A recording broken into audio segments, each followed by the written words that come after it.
Hello friends, there is this common dilemma after class 12 that sir, if I am doing my chartered accountancy, should I go for my BCom? If yes, should I go it through a regular college or through correspondence?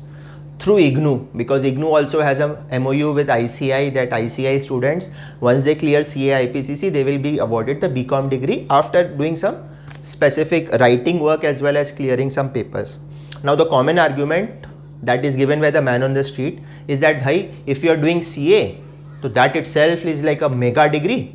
Why do you need a BCom, a regular BCom, which is burden you, and then you are doing your articleship, so there are timing clashes that are going to happen. Why not focus on CA alone, do focus study? But I have a very clear view that we should go for regular BCom, and I'll tell you why.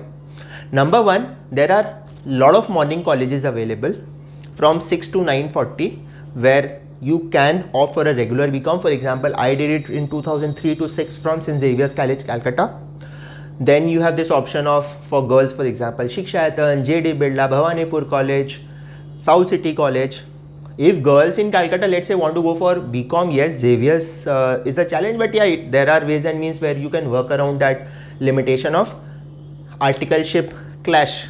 Depends on how you circumvent through your networking. And coming therefore to networking. So today what you will realize is that your network is your net worth. And if because of correspondence CA along with correspondence BCom, you end up just studying for 3 to 4 years, 5 years, and you have not made any real friend if you've not had any friend from school. So today networking is the big thing. If you join a college, a regular college, and there are these let's say Xavier's Commerce Society, where you do a lot of activities. In course of those activities, you form those bonds of friendship, and in due course of time, all of those people are going to go places in life, and you will have this classic network which will work to your advantage. If you are just staying at home, it becomes a challenge, because CE also has been gradually moving to that pen drive model. So earlier we used to make, in our days, let's say friends and acquaintances in course of our tuitions, because they were regular classes of sorts. But now it's almost pen drive. You have to study at your convenience with your laptop. So where will those bonds of friendship happen? Now IGNOU BCom has this classic challenge that it will give you the same marks as what you score in your CA IPCC. Now in CA IPCC, 60% marks is a big deal, but regular BCom may give you 85-90%. Where will that make a difference? If you go for an MBA after CA, the 10, 12 and BCom marks matter a lot. So if because of 60% you get a score down in your application rating, it is a big challenge. So this was in fact told to me by one of the interviewees on this channel, Simran Somani, who had joined IIM Ahmedabad. You can watch that interview. She's clearly told that this is one particular challenge with IGNOU BCom.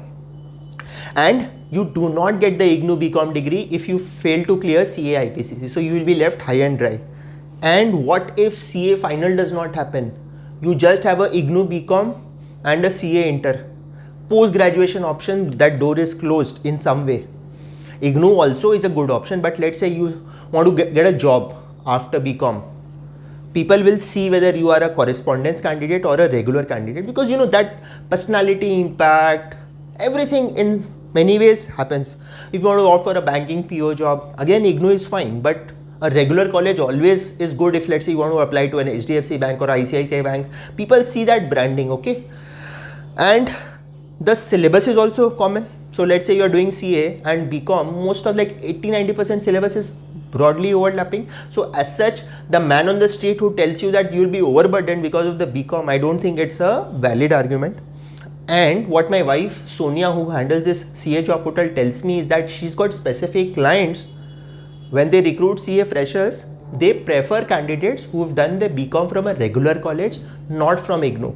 Not that they are not going to recruit an IGNOU candidate, but the IGNOU candidate will be second preference, not the first preference. And if that be the case, why should we block our chances? And the last point, if you want to go for an MBA, as I told you, one is that 60% thing, and the other is the brand. So in MBA, a lot of it is about branding, whether it is cracking the interviews for admission, cracking the interviews for placement, forming bonds of friendship with people on campus. There, your affiliation with a particular brand like a Xavier's, an SRCC, a Hans Raj College, these things really matter. So that is very important, that you should, I repeat, you should go for a BCom along with CA, and that to a regular college. There may be limitations around specific choices and there are ways and means to address the same. However, that option of not going for BCom or going for a BCom with correspondence is completely impractical in some way. The one who tells you all these options does not really have that concrete understanding of the repercussions, as I have outlined in the points above. I hope this video makes some sense to those who have to make this classic choice, and I wish you the very best in your career endeavors. Thank you.